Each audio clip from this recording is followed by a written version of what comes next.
you should identify as a woman. If you identified as a woman, every network in America would hire you. Look, as a 50 or 60-year-old white guy, every network in America, they don't like me. Too big a mouth, too much trouble on social media, all that kind of happy horse bleat.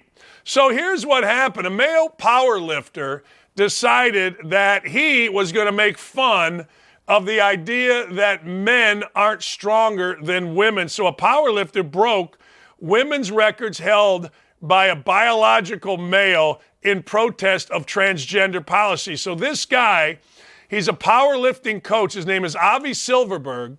He had seen enough of biological males competing against women. He decided to protest new trans policies ruining his sport.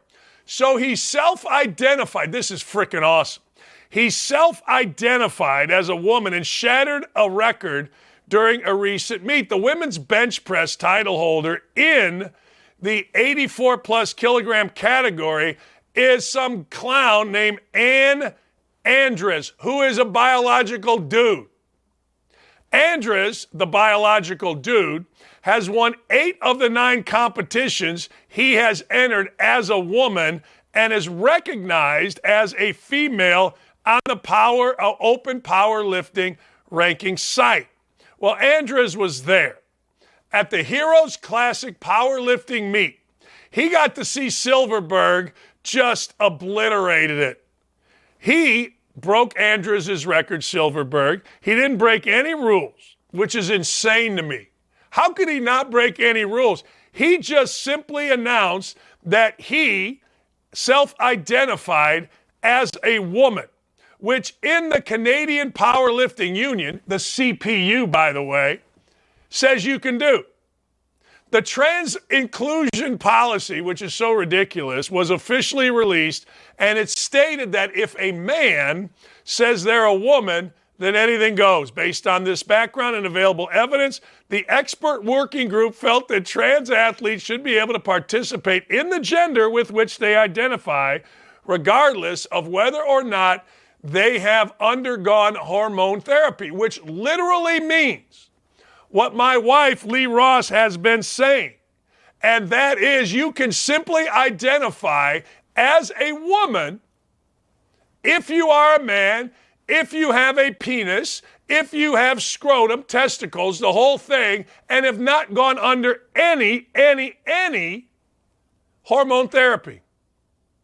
So this guy says, screw you. I am just going to make fun of you and kick all of your asses and break all of your records. How ridiculous. That on the screen is a lady. Oh, man. Come on, people. Come on.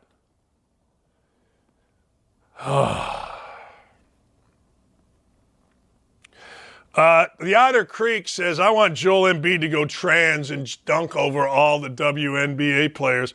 One of our leaders is Jason Whitlock, and Jason Whitlock has said, hey, look, LeBron James identifying as a woman would dominate the WNBA. Oh, man, is there anything better? Seriously, is there anything better than the stupidity we got going on right now in our nation? There is nothing better. You can go whatever direction you want, but there's nothing better than this stupidity. All right, I like this. Kim English, who just became the Providence head coach, challenged a freshman on his team, Jaden Pierre, to a game of one-on-one. If English won, Pierre had to take his name out of the portal. If Pierre won, he's free to leave. Let's roll the tape. He was very comfortable. Do whatever he wanted. Very comfortable. He missed a lot of shots. I won. He missed a lot of shots. I won. Tell him, who won? First of all, who won? You called 4 dribbles when I went and dunked on you. Did you dunk it? I went and dunked the ball, and he called 4 dribbles. It's a 3 dribble limit. 1 dribble hezzy, 2 dribbles to the rim. It's Jersey legend. Look at my man, Jersey legend, bro. That's real. That's real. Look, 620 in here. Real. 620 in here. All I'm saying is, Fire Nation, we came in the gym on a late night. He was hooping. I said, play me one-on-one to get up out the portal. We played one-on-one. Hey, I'm going to say this. What did he say at the end? I'm going to stay here. That's pretty good. I mean, it's the modern way of college basketball, right? You got to do stupid things. You got to act like a fool to keep players there. But, hey, good for Kim English. He's establishing himself as a player's guy, and that's the most important thing, that you can establish yourself in the modern world of college basketball, and I like it. Michael Jordan and Isaiah Thomas continue to go back and forth. Isaiah appeared on a recent issue of All the Smoke, where Matt Barnes smokes weed, then goes on ESPN. He challenged Michael Jordan for calling him an a-hole during an episode of the widely popular Jordan documentary, The Last Dance. I would never apologize for calling anybody an a-hole unless I meant it. Meaning, well, no, not I meant it, unless I legitimately felt bad about it. If I felt legitimately bad about it, I might reach out. And I would never call for anybody to apologize. Every day of my life, because of my immense popularity, I got all these little basketball guys, Jeff Goodman, little dangerous Division III Robbie Doster. They're all mad at me because Goodman was so bad on a broadcast that I had to make fun of him on the broadcast. And I told him after, look, we're here not to do Jeff Goodman's stupid stuff. And ESPN agreed. They got rid of Goodman. They had to. He was horrible. But every day they're on my ass. I don't want them to apologize. I just want them not to be cowards. I mean, that's it. Michael Jordan's a coward for doing what he did to Isaiah Thomas. You want to call somebody a blank, do it to their face. And maybe he has. But Michael Jordan's one of those guys whose secrecy aids him, right? He's above the media. The media is never going to get on board with this. But you call some guy a blank on a documentary. If I'm Isaiah's dealt with tougher things than that. Isaiah is, frankly, one of the toughest human beings to ever play basketball or any sport. And Michael doesn't want any of the smoke, none of it, with Isaiah Thomas. But if you're going to do that and a guy doesn't like what you did and he's being fairly respectful, which is what Isaiah is, I think you have an obligation to at least walk like a man. So many dudes don't want to walk like a man. Just don't be a coward. That's all I'm saying. Just don't be a coward. That's it. It's not that hard. Don't be a coward. I like Isaiah. Taylor Lorenz is among the worst people in the country. Those of you that don't know her, she is a Washington Post writer. She is the woman in the middle that's looking so creepy, bending her left knee, and she's doing it without wearing a mask, which in itself would not be a big deal. But this clown, this woke millennial little pain in the ass, has ambushed people, has tried to destroy people, has tried to cancel people for not wearing a mask. She is legitimately the worst human being in media. Now, I didn't say the worst human being alive because it would be Violent Crime Division. I contend the worst person that I ever met was a guy named Jeffrey Beering who lived behind my house who murdered a little girl, stabbing her 33 times with a screwdriver. I always go Nonviolent Crime Division. The worst person that I know, Business Division, is Coach Knight's son. We call him Fat Timmy. Fat Timmy Knight would cheat you, steal from you, do everything, to the point where we had the Attorney General in the state of Indiana show up in our office because Timmy was cheating so many people out of a camp buy. We had a big basketball camp. Fat Timmy was not providing shoes and a T-shirt, which people paid for. It got to the point with very serious guys, very, very serious guys, came into our office wanting answers. And Bob Knight, I think, crapped himself, and I think Timmy crapped on Bob Knight's crap. He's the worst human being I know business-wise. But Taylor Lorenz may surpass Greg Doyle as the worst human being I know media-wise. Look at how creepy she is. She's literally the one in the middle. Like, just a creep.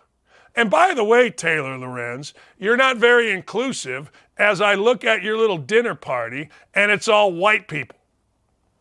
Is that Kathy Griffin, America's biggest hater?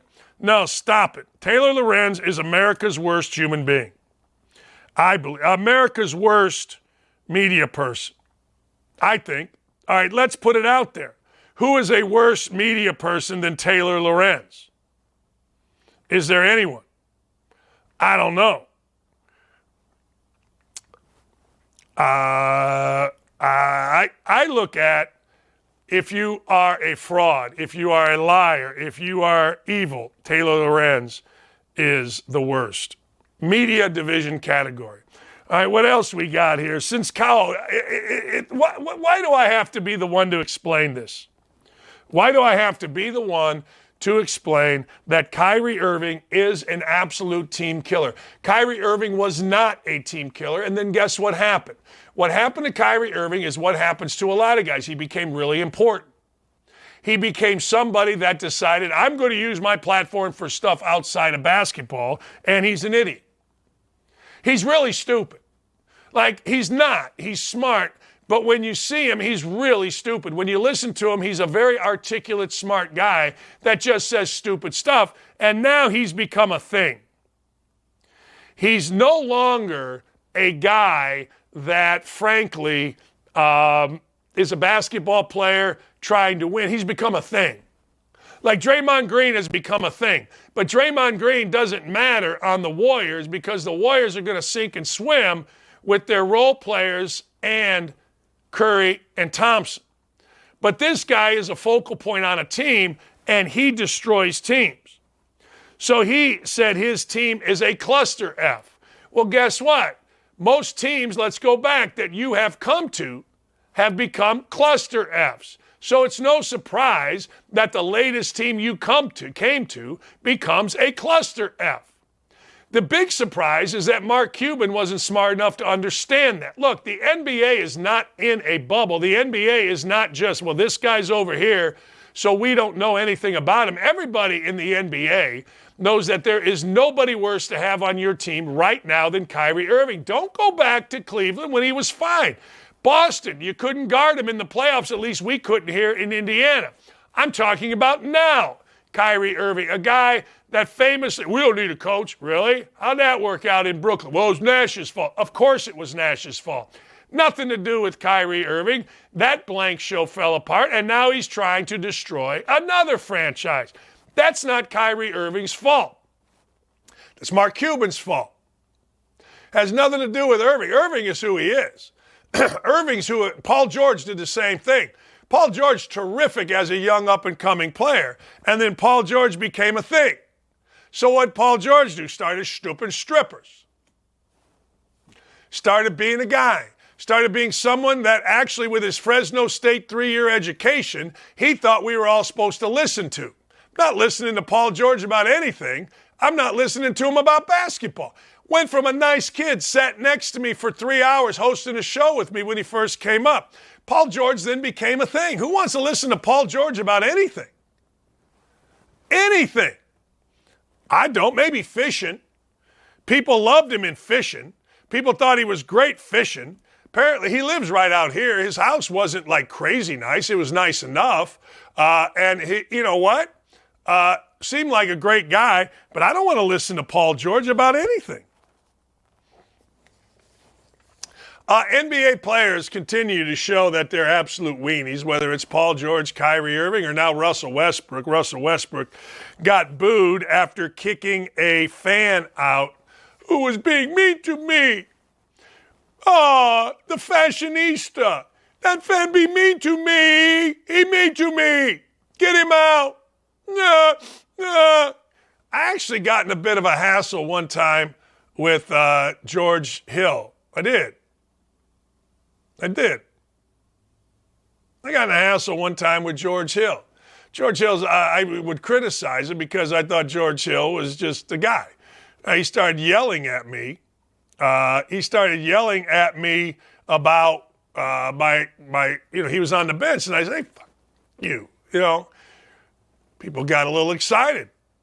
I probably shouldn't have responded, but I'm going to sit there and listen to some idiot basketball player or athlete. Screw that.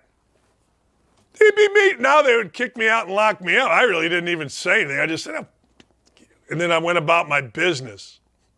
George Hill. So Russ, he of West Brick, gets a fan kicked out because, well, Russell Westbrook is a fake tough guy that can't play anymore, and he's trying, and I mean hoping against hope, that people pay attention to me. All right. Hey, thanks for watching Don't At Me with me, Dan Dakich. Make sure to like, subscribe, or click the notification bell for more of my beautiful face. Check out my full show to my right, or watch this other video. See ya.